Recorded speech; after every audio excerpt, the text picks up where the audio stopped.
If you've ever thought that life can't surprise you after a certain age, let me tell you my story. I believed the same thing, that my life was settled into predictable routines, nothing more than familiar streets and faces. But then one invitation, one small decision to say yes, turned into an experience that changed the way I saw myself and the people around me. What started as a simple vacation with my neighbor became something far deeper, something I never could have imagined. Before I begin, I want to ask you something. From which city are you watching me today? I love knowing where everyone is tuning in from, because even though I'm sharing my own personal experience, I know these moments connect us all in surprising ways. So let me know in the comments while I share this part of my life with you. My name is Barbara. I'm 47 years old, and I've lived in the same neighborhood for over 15 years. I knew almost everyone in our quiet little suburban community, though most of those connections were surface level. We'd wave when passing by, exchange polite greetings at the mailbox, maybe comment about the weather while carrying in groceries. It was pleasant but not meaningful. At least, that's how it was until William moved in next door 3 years ago.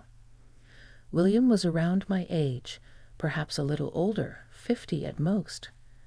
He had kind eyes, a quiet way about him, and a subtle sense of humor that showed up in small, almost hidden remarks. For a long time, he was just the neighbor, but over time, small gestures began to build a bridge between us. When I was struggling to get a heavy box into my car, he appeared without me asking and lifted it with ease. On evenings when I was tending my garden, he paused to compliment the roses or offer a suggestion about how to keep the soil healthy. Our conversations grew longer, and eventually, our exchanges became something I looked forward to. Still, I never thought much beyond friendship. Life at my age comes with responsibilities and scars, and I taught myself to expect less and to settle into comfort. But then, one late spring afternoon, William asked me something I wasn't expecting. "Barbara," he said casually as we stood by our adjoining driveways, "I'm planning to take a little vacation to the coast next month. It's been a long time since I've really traveled. Would you maybe like to come along?" At first, I laughed. I thought he was joking. The coast? With him? I hadn't been on a true vacation in years. Work, family obligations, and everything in between always seemed to get in the way. But when I saw the sincerity in his eyes, I realized he meant it. "Are you serious?" I asked. "Absolutely. I think you could use it as much as I could. No pressure, of course. Just think about it," he replied, his tone light but his gaze steady. That night, I lay awake thinking about it. My practical side listed reasons why I shouldn't. It might be awkward. It could stir gossip among neighbors. It might not even be enjoyable. But there was another side of me, one that longed for something unexpected, something that broke through the dull repetition of my days. And the truth was, I trusted William. He had never been anything but respectful, kind, and genuine. So I said yes. The day of the trip arrived, and as soon as I stepped into his car, a strange mix of nerves and excitement filled me. William had thought of everything. He'd packed snacks, chosen a playlist with music that spanned decades, and even printed out directions, though the GPS was right there on his dashboard. "Just in case technology fails us," he said with a grin, waving the papers. The drive was long, but not once did it feel tiring. We talked about everything. Our childhoods, favorite books, even the regrets that still weighed on us. I told him how I sometimes wondered if I'd missed out on the chance to truly live, to take risks when I was younger. He listened with an attentiveness that made me feel seen in a way I hadn't felt in years. When we finally arrived at the little seaside town, the air was salty and cool, the sound of waves rolling in like a steady heartbeat. We checked into a small inn that looked like it had been standing for 100 years, with creaky wooden floors and lace curtains on the windows. My room was right across the hall from his. The first evening, we walked along the shoreline as the sun dipped low, painting the sky in shades of orange and pink. The sand was cool beneath my feet, and the breeze carried the scent of the ocean. William walked beside me quietly, hands in his pockets, until he suddenly said, "You know, I wasn't sure you'd actually agree to this. I'm glad you did." His words warmed me, and I smiled. I wasn't sure myself, but I'm glad too. We stopped at a small cafe near the pier for dinner, and over steaming bowls of clam chowder, we talked about life again. Only this time, the conversation took on a more personal, vulnerable tone. William shared how the past few years had been lonely since losing his wife. He wasn't bitter, just honest. I could see the mixture of sorrow and resilience in his eyes. I, in turn, admitted my own fears. That sometimes I felt invisible. That the world seemed to move faster than I could keep up, and I often wondered if anyone truly noticed me anymore. He reached across the table, just briefly touching my hand, not lingering, not crossing boundaries, but enough to let me know he understood. That night, back in my room, I found myself lying awake again. But this time, it wasn't worry keeping me up.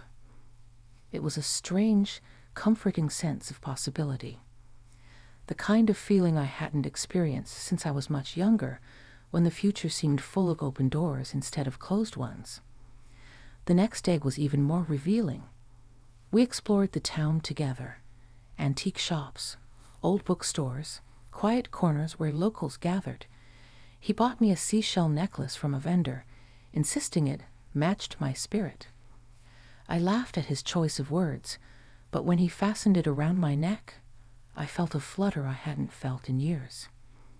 By the afternoon, we found ourselves sitting on a bench overlooking the sea, the waves crashing against rocks below. The silence between us wasn't empty. It was full, rich, alive. And then William spoke softly, his voice almost lost to the wind. "Barbara, I don't want to make you uncomfortable, but being here with you has reminded me what it feels like to enjoy life again." I'd forgotten that.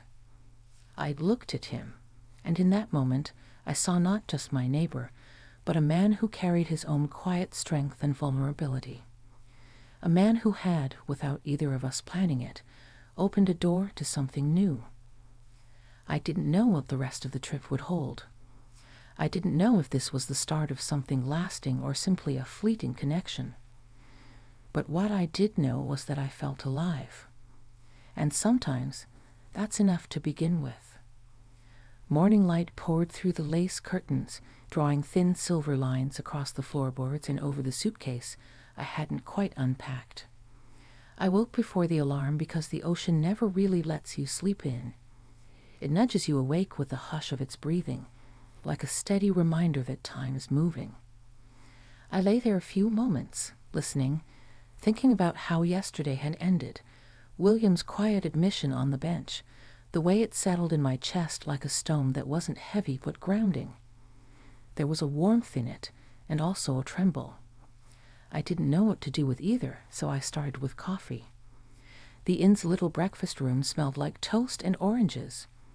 A radio low in the corner played a station that could have been from any decade, the kind of soft, timeless music that fit the salt-stained windows and the framed photos of fishing boats along the wall. William was already there, a newspaper folded under his elbow, 2 mugs in front of him. When he saw me, he stood, that small, old-fashioned courtesy I'd almost forgotten existed. "Good morning," he said. "I wasn't sure how you take it, so I brought options." He had lined up little pitchers like a bartender, milk, cream, even oat milk he'd somehow charmed from the kitchen. I laughed, not because it was funny, but because the effort touched me. I chose cream, and we ate quietly at first, not from awkwardness, but the kind of gentle silence that lets you notice small things. The sunlight made a halo of dust around his shoulder. A couple at the next table argued lightly about which lighthouse tour was less touristy. A gull outside tapped at the sill and looked offended when I didn't feed it a corner of my toast. "What would you like to do today?" William asked, setting down his mug. "I found a walking trail along the cliffs, and the bookstore on the corner opens at 10.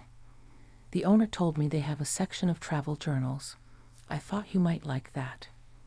"You remembered I said I used to keep a journal," I said.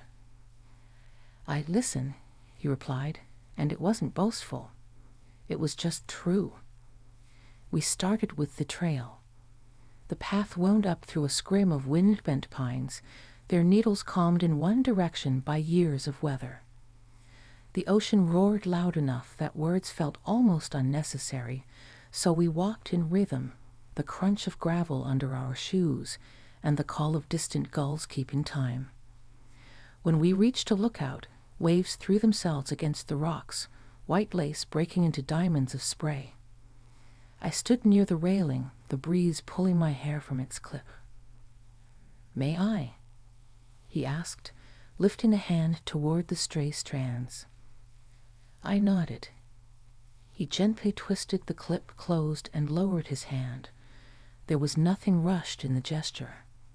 Somewhere behind us, a family laughed, children negotiating the sides of their bravery near the edge. Beside me, William didn't fill the space with commentary, and somehow that made the moment feel bigger. I realized how easy it is to talk over the feelings that are trying to tell you something important. We sat on a flat rock warmed by sun. He told me more about the years after his loss. He hadn't spoken much of the details before, how grief had rearranged his mornings, how he'd learned to make quiet peace with a life that suddenly had too much space. I listened, not offering solutions, because experience had taught me that grief isn't a problem to be fixed, but a landscape to be respected. When he finished, he looked out at the water a long time. "Thank you," he said finally. "For what?"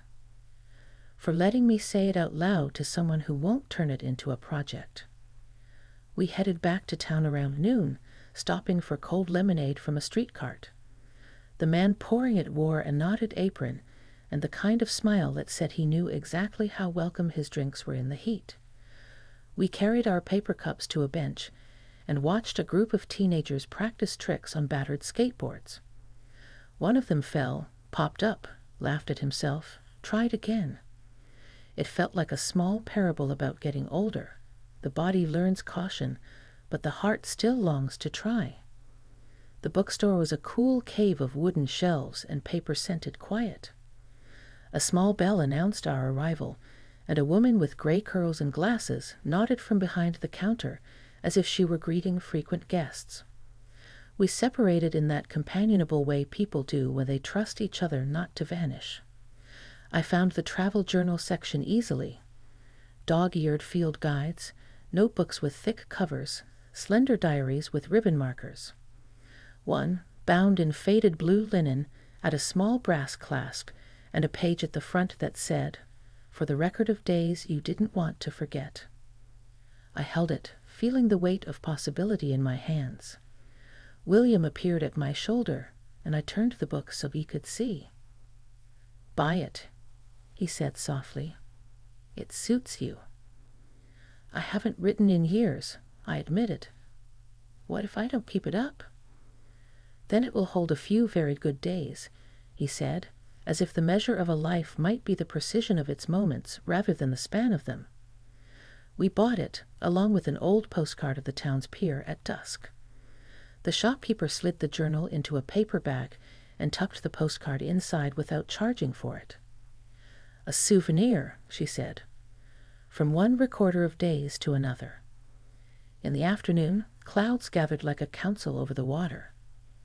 The air changed, not colder, just expectant.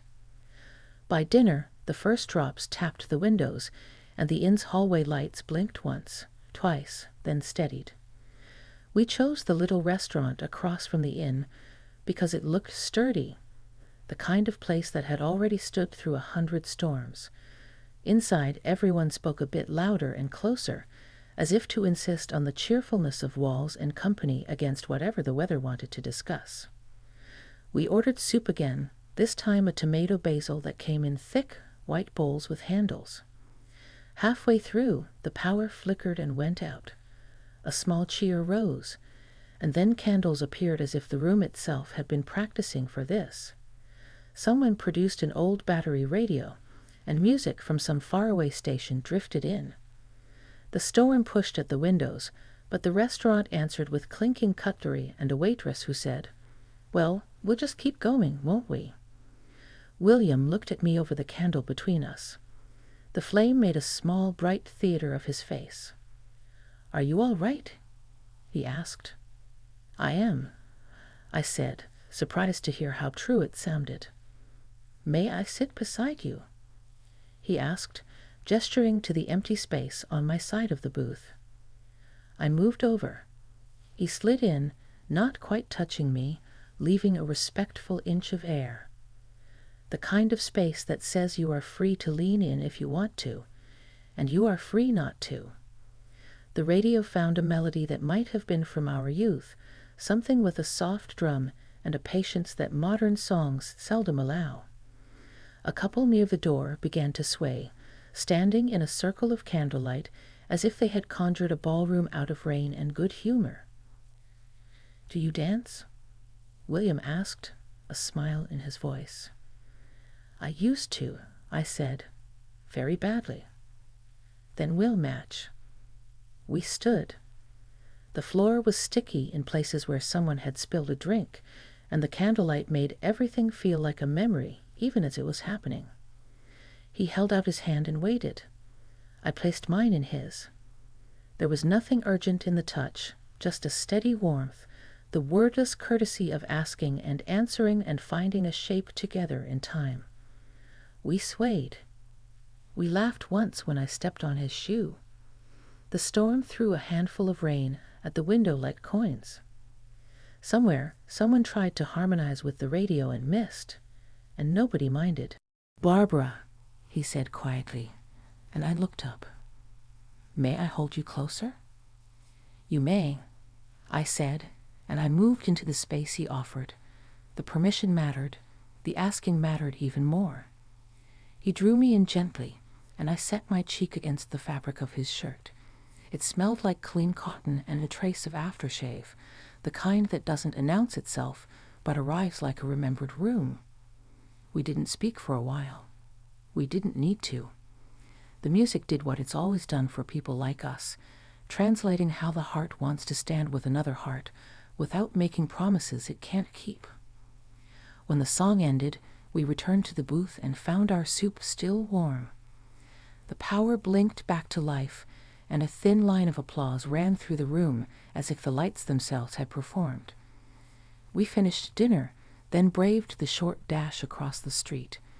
The rain had slowed to a silk of mist. In the hallway, we paused between our rooms. The carpet smelled faintly of lemon cleaner. The wall sconce hummed softly. "Thank you for tonight," I said. "Thank you," he said, "for saying yes to all of it." He hesitated and then added, "May I hug you good night?" "Yes," I said. We fit easily, like two halves of a thought that had finally learned its sentence. When we parted, he didn't rush away or linger too long. He stepped back, and I felt the grace of that restraint almost as strongly as the embrace itself. Inside my room, I sat at the small desk and opened the blue journal. The first page felt like a lake at dawn, undisturbed, waiting for someone to decide whether to swim. I wrote about the storm, about the bookstore, about dancing badly and not caring. I wrote about the way William asked, every time, and how the asking made room for my answer to be fully mine. When I finished, I tucked the postcard of the pier behind the paper band at the front. For the record of days you didn't want to forget, it had said. I was starting to assemble a small archive. The next morning, the world was scrubbed and bright.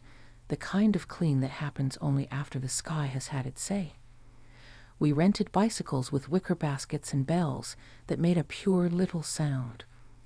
We rode along the boardwalk at a leisurely pace, nodding at early walkers and dogs that looked proud of their humans.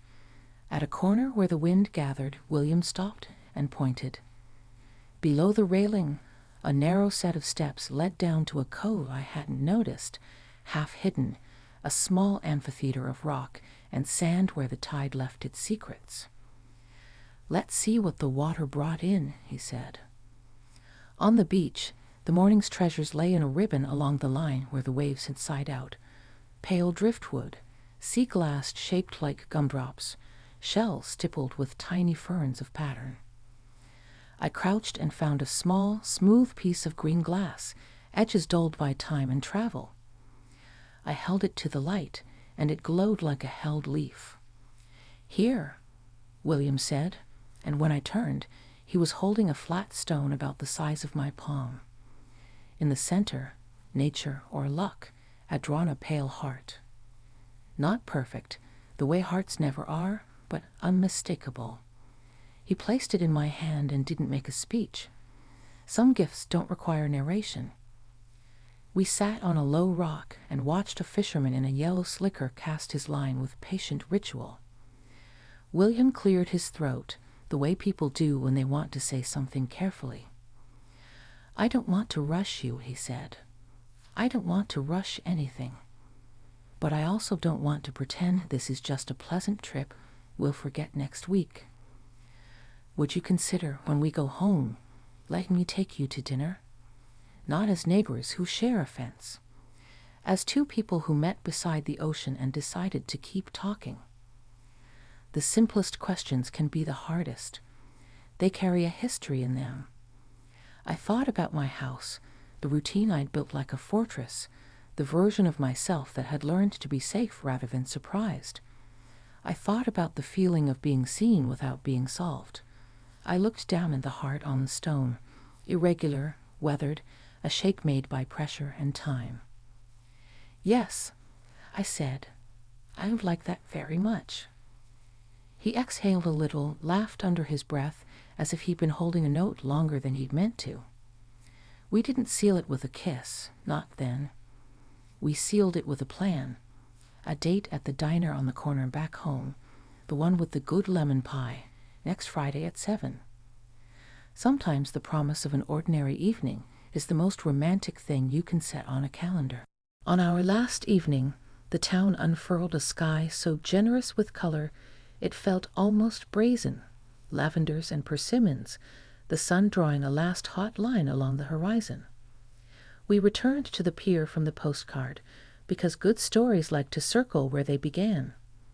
People leaned on the railing in pairs and ones, all of us attending the same quiet ceremony. A child asked an earnest question about whether the sun gets tired. A man in a red cap answered with authority, even though he had no idea. The water made its old pledges.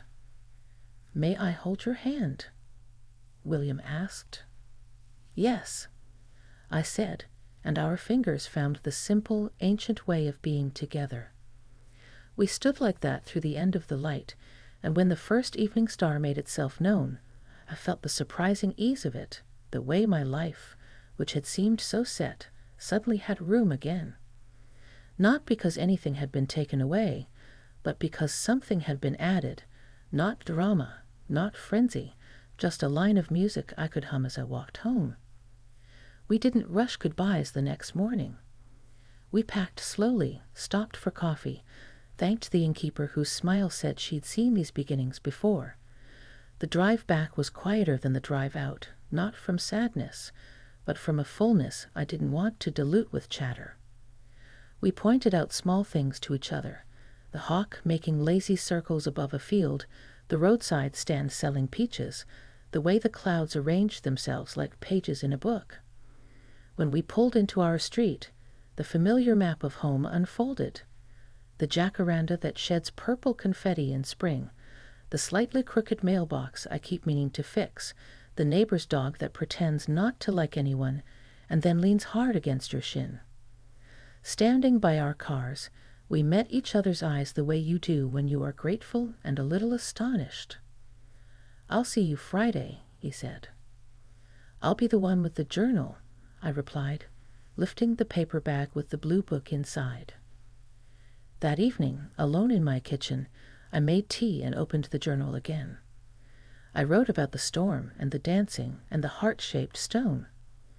I wrote about the ways in which asking and waiting had felt like the real gift.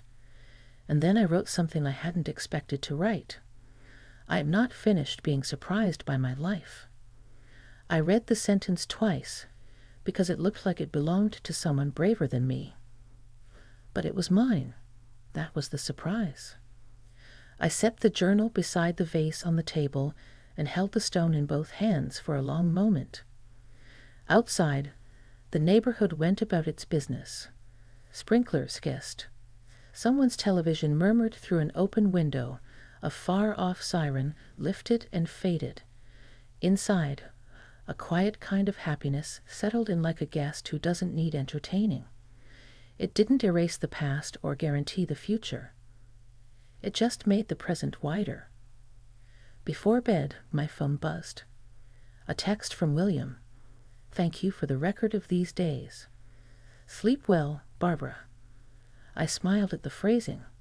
He was quoting the journal's first page without saying so.